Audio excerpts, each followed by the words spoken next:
আসসালামু আলাইকুম। এটা আমার মুরগির খামার। মুরগি আছে আলহামদুলিল্লাহ।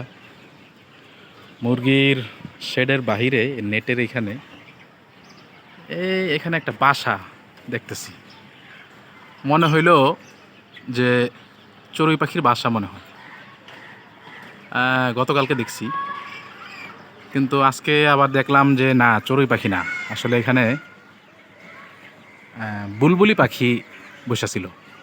বুলবুলি পাখির বাসা। টুল নিয়ে আসছি, একটু উপরে ওইটা দেখবো বাচ্চাগুলা। বাচ্চা দুটার মাথা দেখা গেছে, তো দেখি কি অবস্থা।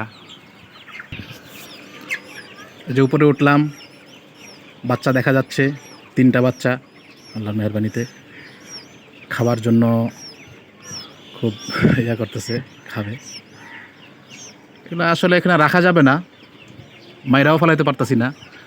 এই মতো অবস্থায় আসলে কি করা যায়, কারণ রাখলে এরা ভাইরাস নিয়ে আসতে পারে খামারের জন্য, যেটা ক্ষতিকারক। আর প্রকৃতির এই জিনিসগুলোকে তো নষ্টও করা যায় না। তাই অপেক্ষা করব ইনশাল্লাহ, এরা বড় হওয়ার আগ পর্যন্ত। বড় হইলে পরে হয়তো এখান থেকে সরাই ফেলবো আর কি। সবাই দোয়া করবেন, আল্লাহ তাআলা যেন আমার মুরগি সুস্থ রাখে এবং বাচ্চাগুলোও যেন বেড়ে উঠতে পারে, এই আর কি।